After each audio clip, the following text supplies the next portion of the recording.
Well, greetings friends and brethren around the world. This is Michael Venish of the ministry to the scattered brethren around the world. And we do have many scattered brethren around the world. I've been a minister of Jesus Christ for 18 years now, and I was also a minister in the Restored Church of God based in Wadsworth, Ohio. My responsibilities there included working as a church administrator or coordinator. I also worked at training the ministry in that church. I was responsible as the church pastor of the headquarters. I also served many brethren around the United States, and many of them, if they are honest enough, will attest to the fact that we personally visited them, and that within the headquarters congregations, I was the only minister visiting the brethren. Recently, a friend and member of the Restored Church of God sent me this publication. The title of it, Do You Know David C. Pack? Or Do You Know David Pack? The caption on this publication is My Life and Ministry, Rumors and Lies versus Facts and Truth. What this publication is supposed to do is to exonerate David Pack, to make him look good, to show you that the rumors and lies on the internet are untruths. They're false statements. They're not facts, and they are not truth. Are they?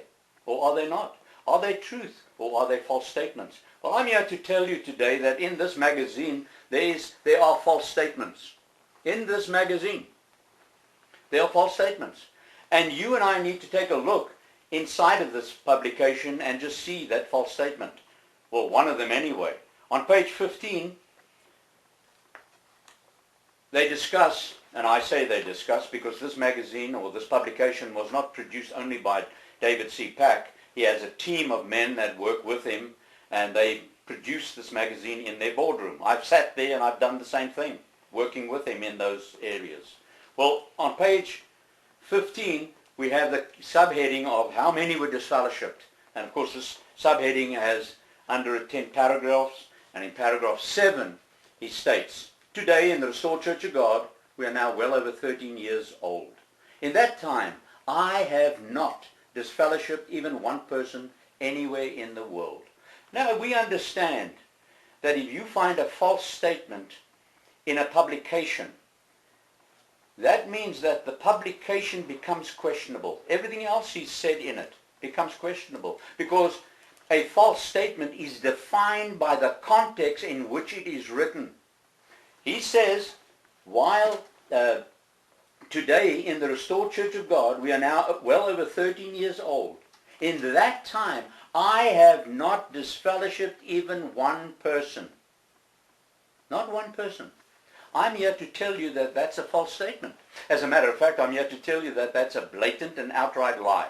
Because David C. Pack, personally, on the 29th of June 2011, while waving his fist in my face, personally disfellowshipped and fired me, calling me wicked and evil, because I didn't agree with the fact that he was a high priest of Jesus Christ.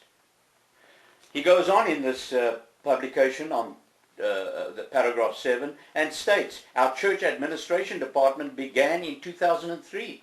It and our ministry worldwide have rarely, only a handful of times, had to disfellowship anyone over the 9 years that followed. Another false statement. Because I work for church administration.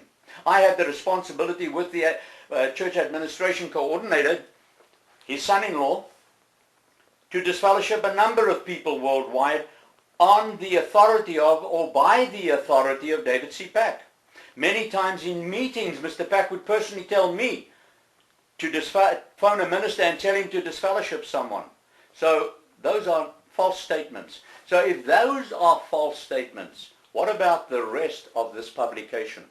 What about the rest of it? When he talks about men in derogatory terms, talks about an evangelist in a very derogatory way. No respect for dignitaries, none whatsoever. Well, as Michael Venish, I tell you that this publication is full of false statements. Take care, brethren, and those of you, friends around the world, if you want to know more, if you feel you want to know more about myself and my ministry, you may write to me at the address and the email address that follows this video.